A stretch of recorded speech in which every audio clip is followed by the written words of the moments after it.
Hey guys, welcome to Programming Knowledge. In this video, we'll be looking at recursion. So, what is recursion? Well, recursion is nothing but a method which we use to solve problems where if you manage to break that particular problem down into a set of simpler problems, what you will observe is that those set of simpler problems are nothing but a simplified version, or you can say a miniature version of the main problem itself. So, let's take an example to understand it better. So, recursion, so let's say we want to write a function called sum of n, which will return us, let's say the sum of natural numbers up to n. So what you need is 1 plus 2 plus 3 up to n. So this is the value which we intend to return when sum of n is called. Now there are different methods to solve this problem. One is a pretty naive approach. So method one is nothing but by using looping, right? So everybody is familiar with this kind of approach. What we have is we have some variable to handle the overall sum, and then we will loop from the starting value till the ending value, that is from 1 to n, and while going through each value we'll just add that value to the overall sum, and in the end we'll just return the value of sum. So this is one of the method to solve this particular problem, and the other method is by using a concept of mathematics called arithmetic progression, or AP. Well, I'm not going to go into the details of arithmetic progression. That's a very beautiful concept, and I encourage you to look that up in the internet. But for now, what we're interested in is how we can get the sum of n terms in an arithmetic progression or an AP. Well, the formula for getting sum of n terms in an AP is n by 2 times 2 into a plus n minus 1 times d. So this is the formula for getting the sum of n terms in an AP. Again, I'm not going to go into the details of this formula. You can again go and look that up. Now, a is nothing but the first term of the series. So in here, the first term is nothing but 1. So 2 into 1, and then d is nothing but the common difference between two consecutive terms in the series. So any two consecutive terms you can take, and then you can see that the difference is 1. So we can just substitute it over here. And if you solve this, if you simplify this, you will be getting this particular result, n into n plus 1 over 2. So this is the result we will be getting after simplifying this equation. Now, if you just plug in the value of n and you can just return this particular value, you don't have to loop around and then keep another variable and all the stuff. This is the most efficient way to solve this particular problem. Now we'll be looking at another approach to solve this particular problem. Now let me just clear this thing. Let's say we want to calculate the sum of some number, let's say 10. So sum of 10. Now what is sum of 10? It is nothing but 1 plus 2 plus 3 all the way up to 10. Now we can also write this as 10 plus 9 plus 8 plus all the way up to 1. I just reversed this particular order. Now if you observe this particular value, what is this? This is nothing but sum of 9, because sum of 10, when it goes from 10 to 1, sum of 9 should go from 9 to 1. So this is nothing but 10 plus sum of 9. Now again, if you observe this particular value, this is nothing but sum of 8. So this is nothing but 10 plus 9 plus sum of 8.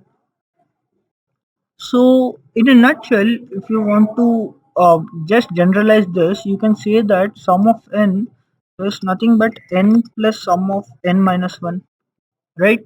And now this particular relation, if you observe, you have broken down this particular problem into a set of simpler problems, and this problem is nothing but a simplified version of this problem.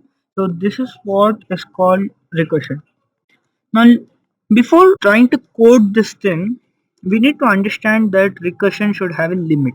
Now, if you reach 1, so what will happen is it will try to find the sum of 1, and then here when it goes, it will try to find the sum of 0, and it will go on up to negative infinity, right? It will just go on, and then once it reaches a stage where it has reached the extreme of the integer range or any data type you have kept over here, it's going to stop and then it's going to throw you an error. So recursion should always have a limit. So that limit is called as the recursion limit, and it is really important that you should mention a recursion limit when you are using a recursive function. The recursion call, or what you're doing is, here you're just calling that function again, right? So this call should end somewhere, so that somewhere is nothing but the recursion limit. So now in this particular problem, when you reach 1, you don't have to again call this particular value, right? Because you have reached a saturation stage where sum of 1 is nothing but 1. So once you reach 1, you can just return 1 over there. So the recursion limit for this particular problem is nothing but 1. So now let us code this. So the return type is int, and then the function's name is sum, and then you have variable called n. And here we what we need to return is return n plus sum of n minus 1, as I've just discussed before. And before that, we need to check whether we have reached the recursion limit or not. So what is the recursion limit? If n equal to 1, then what we need to do, we just need to return 1, or else we need to return this. So else return n plus sum of n minus 1. So that's all. Now we can just test this function cout sum of 10, and once you run this, you will be getting 55 as our output. So that is the correct value of sum of n, and that's how recursion works.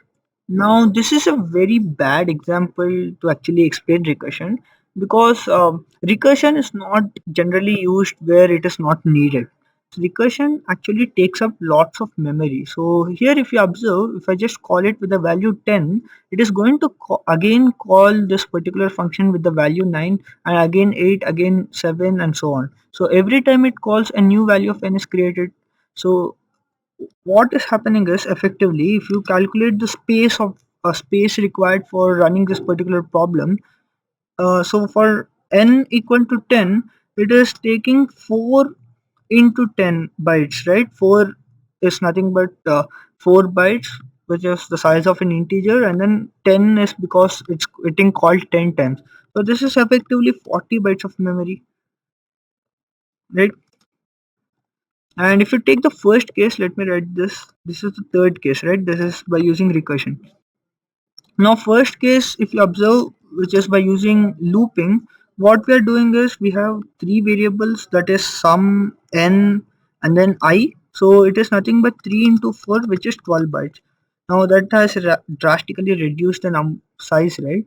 And then if you now look at 2, it is nothing but only 4 bytes of memory, because we are not having any extra variable. We are just using n, and then we are just plugging it into an equation to get the result. So this is the most effective way, and this is a better way, and this is the worst way to solve this problem. But since this particular approach is easier to understand, I had taken this example.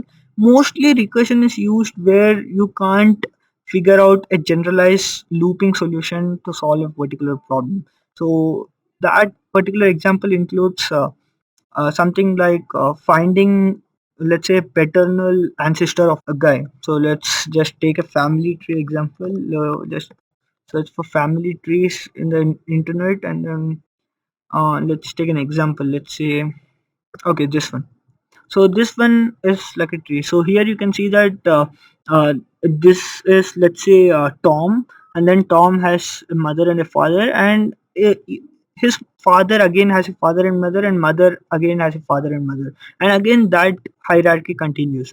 Now if I want to find the paternal ancestor of this Tom, what I need to do is, I need to find the father of father of father of father. That's what you need to find, right? Now to find that, what we can do is, we can just reduce this problem to just look at this particular generation, that is only one generation. If you take this one generation, what we need to do is, we just need to move to the father. So let's say we need to move to left side of this particular hierarchy, because right side is mother. Let's just assume like that for now. Right side is always mother, and then left side is always father. So here if you just take this particular generation, we need to move to the left side. And again, if you just break this problem down, here if you take this particular generation, we again need to move to left, and this particular generation we again need to move to left. And once we have reached a stage where that particular guy doesn't have a father, then he's the ancestor, right? So this fellow, let's say John, is the ancestor of Tim. So in such cases, recursion will be useful. So that's all for recursion. From the next video, we'll be starting arrays. Till then, happy coding.